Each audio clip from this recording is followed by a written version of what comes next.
ادعوهم لآبائهم هو أقسط عند الله فإن لم تعلموا آباءهم فإخوانكم في الدين ومواليكم وليس عليكم جناح فيما أخطأتم به ولكن ما تعمدت قلوبكم وكان الله غفورا رحيما النبي أولى بالمؤمنين من أنفسهم وأزواجه أمهاتهم وأولو الأرحام بعضهم أولى ببعض في كتاب الله من المؤمنين والمهاجرين إلا أن تفعلوا إلى أوليائكم معروفا كان ذلك في الكتاب مستورا صدق اللہ مولانا العظیم۔ سورہ احزاب کے یہ پہلے رکوع کی ہی آیات ہیں۔ اللہ تعالیٰ کائنات کا خالق ہے، مالک ہے، فرما روا ہے، اور اس کی مخلوقات میں انسان کو بہت زیادہ اہمیت حاصل ہے۔ اللہ تعالیٰ نے اپنے بندوں کے لیے خود ہی شریعت تجویز فرمائی ہے۔ اسی کو یہ حق حاصل ہے کہ اپنے بندوں کے لیے قوانین ترتیب دے، اور اللہ تعالیٰ نے ہر دور میں اپنے بندوں کے لیے ایک شریعت رکھی ہے، ایک ضابطہ رکھا ہے۔ البتہ وقت کے تحت شریعت کی روشنی میں ہی انسانوں کو یہ اجازت دی ہے کہ وہ ضابطے تجویز کر سکتے ہیں اللہ کی دی ہوئی شریعت کی روشنی میں۔ زمانہ جاہلیت میں یہ تھا کہ لوگ منہ بولا بیٹا کسی کو بنا لیتے تھے، اور اسے وہی حقوق حاصل ہوتے تھے جو حقیقی بیٹے کو حاصل ہوتے تھے، یعنی وہ وراثت میں حصہ دار ہوتا تھا۔ اگر باپ فوت ہو جائے تو باپ کی وراثت میں وہ منہ بولا بیٹا حصہ پاتا تھا، اگر وہ بیٹا فوت ہو جائے تو اس سے جو اس کا باپ ہوتا تھا وہ حصہ پاتا تھا، اور اسی طرح سے منہ بولے بیٹے کی جو بیوی ہے اسے وہی درجہ حاصل ہوتا تھا جو حقیقی بیٹے کی بیوی کو حاصل ہے۔ یعنی سسر جو ہے وہ نکاح نہیں کر سکتا بیٹے کی وفات کے بعد اپنی بہو سے۔ تو اللہ تعالیٰ نے اس رسم کا خاتمہ نبی کریم صلی اللہ علیہ وسلم کے ذریعے سے ہی کیا کہ آپ علیہ الصلوۃ والسلام نے حضرت زید بن حارثہ کو منہ بولا بیٹا بنایا ہوا تھا، اور یہ اعلان کیا تھا کہ میں زید سے اور زید مجھ سے وراثت پائے گا، اور اپنی پھوپھی زاد بہن حضرت زینب کا نکاح جو ہے حضرت زید کو آزاد کر کے ان کے ساتھ کر دیا تھا۔ تو بہرحال ایک صورتحال یہ پیدا ہوئی کہ ان کا نباہ نہ ہو سکا۔ حضرت زید نے بار بار نبی کریم صلی اللہ علیہ وسلم سے اس کا ذکر بھی کیا، لیکن آپ صلی اللہ علیہ وسلم نے ان کو صبر کی تلقین کی، اور بالآخر حالات اس حد تک پہنچ گئے کہ طلاق دینی پڑ گئی۔ اور پھر نبی کریم صلی اللہ علیہ وسلم کو اللہ تعالیٰ نے حکم دیا کہ آپ اب حضرت زینب سے نکاح کریں۔ آپ صلی اللہ علیہ وسلم اس میں ذرا کچھ تھوڑا سا انتظار کر رہے تھے، کچھ تاخیر کر رہے تھے کہ لوگوں کو اعتراض کرنے کا موقع ملے گا کہ دیکھو اس شخص نے اپنی بہو سے نکاح کر لیا، اور اسی طرح سے اور باتیں بھی بنائیں گے کہ نبی کریم صلی اللہ علیہ وسلم چونکہ اس سے پہلے 4 ازواج اپنے نکاح میں رکھتے تھے، یہ نکاح ان کا 5واں نکاح تھا آپ صلی اللہ علیہ وسلم کا،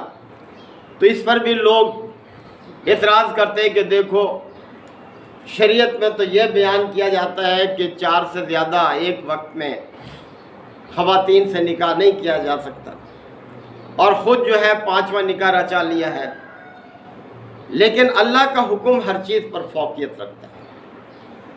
اللہ کی اطاعت اور بندگی نبی کریم صلی اللہ علیہ وسلم سے زیادہ اور کون کر سکتا ہے؟ تو لہٰذا آپ کو جو حکم دیا گیا آپ نے پھر اس پر عمل کیا۔ تو آگے بات بیان کی جا رہی ہے کہ ادعوہم لآبائہم، یعنی حقیقی باپ کے حوالے سے پکارا کرو بچوں کو، یہ نہیں کہ منہ بولا بنا لیا ہے تو ولدیت جو ہے اپنی جو ہے ظاہر کرو۔ نبی کریم صلی اللہ علیہ وسلم کے لیے بھی زید بن محمد پکارا جاتا تھا، حضرت زید کو، اور اس کے بعد جو ہے پھر ان کو زید بن حارثہ پکارا جانے لگا جب یہ الفاظ اللہ تعالیٰ نے نازل فرما دیے کہ ادعوہم لآبائہم، انہیں ان کے باپوں کے حوالے سے ہی پکارا کرو، جو حقیقی ولدیت ہے اس حوالے سے پکارو۔ ہوا اقسط عند اللہ، اللہ کے نزدیک یہی منصفانہ انداز ہے کہ بچوں کو ان کے حقیقی باپ کے حوالے سے پکارا جائے۔ فَإِن لَّمْ تَعْلَمُوا آبَاءَهُمْ، اور اگر تم ان کے باپ حقیقی باپ کو نہیں جانتے، ایسی بھی صورت ہو جاتی ہے، کوئی گم شدہ بچہ مل جاتا ہے اور نہیں ملتے اس کے والدین، اور کوئی اس کو پرورش کر لیتا ہے، تو بہرحال اس کو پکارا جائے اس کے حقیقی باپ کے حوالے سے ہی۔ لیکن اگر ایسا ہو کہ فَإِن لَّمْ تَعْلَمُوا آبَاءَهُمْ، اگر تم ان کے باپوں کو نہ جانتے ہو، تمہیں علم نہیں ہے کہ کون ہے ان کا باپ، تو فرمایا فَإِخْوَانُكُمْ فِي الدِّينِ وَمَوَالِيكُمْ، تو پھر وہ تمہارے بھائی ہیں دین میں، دینی لحاظ سے پھر وہ تمہارے بھائی ہیں اور تمہارے رفیق ہیں۔ وَلَيْسَ عَلَيْكُمْ جُنَاحٌ فِي مَا أَخْطَأْتُمْ بِهِ، ہاں اگر غلطی سے نادانستہ طور پر تم ایسا کر لو تو پھر تو کوئی مذائقہ نہیں ہے، لیکن وَلَكِنْ مَا تَعَمَّدَتْ قُلُوبُكُمْ، لیکن دل کے ارادے کے ساتھ اگر ایسا کرتے ہو تو پھر گرفت ہے اللہ کی طرف سے ہی۔ وَكَانَ اللَّهُ غَفُورًا رَحِيمًا، اور اللہ تعالیٰ بہت درگزر کرنے والا، رحم کرنے والا ہے۔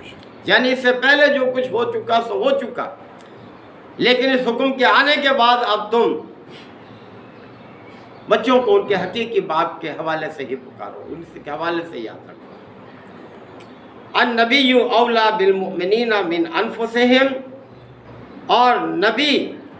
مومنوں کے لیے ان کی اپنی ذات پر زیادہ مقدم ہے، یعنی پیغمبر سے جو تعلق ہے وہ زیادہ اپنی جان سے زیادہ عزیز ہے مومنوں کے لیے۔ پیغمبر جو فیصلہ کر دے اس پر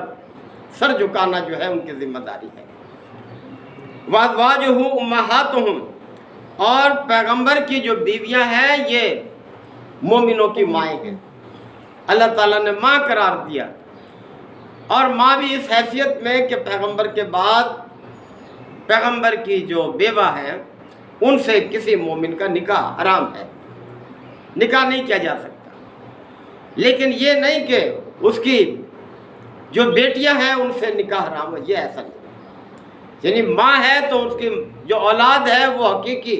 بہن بھائی نہیں ہیں مومنوں کے، ان سے نکاح ہو سکتا ہے۔ وَأُولُو الْأَرْحَامِ بَعْضُهُمْ، اب یہ بھی اور اصلاح کی ہے، وَأُولُو الْأَرْحَامِ بَعْضُهُمْ أَوْلَىٰ بِبَعْضٍ فِي كِتَابِ اللَّهِ مِنَ الْمُؤْمِنِينَ وَالْمُهَاجِرِينَ، کہ مومنین اور مہاجرین کے مقابلے میں رشتہ داریاں جو ہیں وہ زیادہ حقدار ہیں ایک دوسرے کی، یعنی وراثت کی جو تقسیم ہے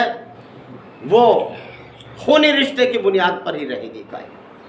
یعنی ایک شخص اگر فوت ہو گیا تو اس کے بیٹے بیٹیاں اس کی بیوہ یہ حقدار ہوں گے۔ البتہ یہ جو مومن مہاجرین ہیں وہ اس وراثت میں حقدار نہیں ہوں گے، کیونکہ جب ہجرت ہو چکی تھی تو آپ صلی اللہ علیہ وسلم نے انصار کے ساتھ مہاجرین کو جو ہے بھائی جو ہے بنایا تھا، ایک رشتہ یہ بھی قائم ہو گیا تھا، تو وہ اس طرح سے سمجھتے تھے کہ شاید وراثت میں بھی یہ حصہ دار ہو، اور وہ تیار بھی تھے اس کے لیے۔ جب بھائی بنا دیا تو اللہ تعالیٰ نے اس چیز کو واضح کیا کہ نہیں، ایسا نہیں، وراثت میں رشتہ داریاں جو ہیں، خونی رشتہ جو ہے وہی مقدم ہے مومنین اور مہاجرین کے جو تعلقات ہیں ان کے حوالے سے۔ إِلَّا أَن تَفْعَلُوا إِلَىٰ أَوْلِيَائِكُمْ مَعْرُوفًا، ہاں اگر تم اپنے دوستوں کے ساتھ کوئی بھلائی کرنا چاہو تو اس کی تمہیں اجازت ہے، یعنی کسی بھی شخص کو اپنے مال میں سے 1/3 کا یہ حق حاصل ہے کہ وہ غیر رشتہ داروں کو دے سکتا ہے، یعنی اپنے سے جو تعلق دار ہیں ان کو دے سکتا ہے یا دور کے رشتہ داروں کو دے سکتا ہے، یعنی یہ حق اللہ تعالیٰ نے رکھا ہے۔ باقی 2/3 حصہ جو ہے وہ اسی طرح سے تقسیم ہوگا جو اللہ نے وراثت کا قانون رکھا ہے اس کے مطابق ہوگا۔ کان ذالک فی الکتاب مستورا، یہ سب اللہ کی کتاب میں، اللہ کے اس نوشتے میں لکھا ہوا ہے، یعنی اللہ نے وراثت کے قوانین جو ہیں وہ نازل کر دیے ہیں، وہ بتا دیے ہیں، ان کے مطابق ہی ہوگا۔ وَإِذْ أَخَذْنَا مِنَ النَّبِيِّينَ مِيثَاقَهُمْ وَمِنْكَ، اور اے نبی صلی اللہ علیہ وسلم اسی طرح ہم نے سابقہ پیغمبروں سے اور آپ سے بھی یہ عہد لیا ہے، وَمِن نُوحٍ وَإِبْرَاهِيمَ وَمُوسَىٰ وَعِيسَىٰ ابْنِ مریم، اور اسی طرح سے یہی عہد ہم نے نوح سے، ابراہیم سے، موسیٰ سے، عیسیٰ سے، ابن مریم سے بھی لیا ہے۔ وَأَخَذْنَا مِنْهُمْ مِيثَاقًا غَلِيظًا، اور ہم نے سب سے پختہ عہد لیا۔ اب کیا ہے وہ عہد جو اللہ نے سب نبیوں سے لیا؟ وہ عہد یہی ہے کہ جو کچھ بھی اللہ کی طرف سے ان تک تعلیمات پہنچیں گی وہ خود بھی اس پر عمل کریں گے اور دوسروں کو بھی بلا کم و کاست ان تعلیمات کو اللہ کے بندوں تک پہنچائیں گے۔ یہ عہد اللہ نے سب پیغمبروں سے لیا ہے اور اس میں وہ کسی قسم کی کمی نہیں کرے گا۔ تو اللہ کے نبی نے اللہ کے اس عہد کی پاسداری کی۔ لوگ اعتراض کچھ بھی کرتے رہے کہ آپ نے اللہ کے حکم کے مطابق اپنے اس منہ بولے بیٹے کی جو متعلقہ تھی اس سے نکاح کیا، اس رسم کا ختم کیا۔ اور اسی طرح سے ایک وہ زہار کا مسئلہ پچھلی آیات میں آیا ہے، یہ بھی لوگوں کا خود ساختہ تھا کہ جب اپنی بیوی سے کوئی ناراض ہوتا تھا کوئی شوہر تو غصے میں وہ اس بات کا اعلان کر دیتا تھا کہ آج سے تیری پیٹھ میرے لیے ایسے ہے جیسے میری ماں کی پیٹھ، اور اس کے ساتھ ازدواجی تعلق ختم کر لیتا تھا۔ تو یہ بھی ایک جاہلانہ طریقہ تھا جو کہ اللہ تعالیٰ نے اس کو مذمت کی، اس کو ناجائز قرار دیا کہ مائیں صرف وہی ہے جنہوں نے جنم دیا ہے، اس کے علاوہ اور کوئی ماں کا درجہ اختیار نہیں کر سکتا۔ البتہ اللہ تعالیٰ کے پیغمبر نے اس چیز کا بھی ذکر کیا ہے کہ ادب سے، احترام سے اگر کوئی شخص کہتا ہے تو اس میں تو کوئی مذائقہ نہیں ہے، یعنی کوئی بزرگ عورت ہے اپنے محلے میں، گلی میں، ہمسائے میں، پڑوسوں میں، بچے چھوٹے جو ہیں اس کو ماں کہہ سکتے ہیں، کسی کو بہن کہہ سکتے ہیں، کسی کو بیٹا کہہ سکتے ہیں، بزرگ جو ہیں گلی محلے کے بچوں کو، اس میں تو کوئی حرج نہیں ہے، لیکن بہرحال وہ مقام حاصل نہیں کر سکتے جو حقیقی رشتے کو حاصل ہے، یعنی حقیقی ماں کو جو درجہ حاصل ہے وہ کسی اور عورت کو حاصل نہیں ہو سکتا۔ حقیقی بیٹے کا جو درجہ ہے وہ کسی اور حوالے سے کسی کو بیٹا کہہ دینے سے اس کو وہ درجہ حاصل نہیں ہوتا۔ تو یہ ساری باتیں دین اسلام نے بڑی واضح کی ہیں اپنے پیروکاروں کے لیے۔ اللہ تعالی ہم سب کو عمل کی توفیق عطا فرمائے۔ الحمدللہ وکفا وسلام علی عبادہ الذین اصطفی ربنا آتنا فی الدنیا حسنہ وفی الآخرۃ حسنہ وقنا عذاب النار وادخلنا الجنۃ مع الابرار یا عزیز یا غفار یا رب العالمین۔ اللہم انک عفو کریم تحب العفو فاعف عنا۔ اللہم من احییتہ منا فاحیہ علی الاسلام ومن توفیتہ منا فتوفہ علی الایمان۔ یا شافی الامراض اشف مرضانا ومرضى المسلمین، یا قاضی الحاجات اقض حاجاتنا وحاجات المسلمین۔ اللہم اعز الاسلام والمسلمین۔ ربنا تقبل منا انک انت السمیع العلیم وتب علینا انک انت التواب الرحیم۔ صلی اللہ تعالی علی خیر خلقہ محمد وآلہ وصحبہ۔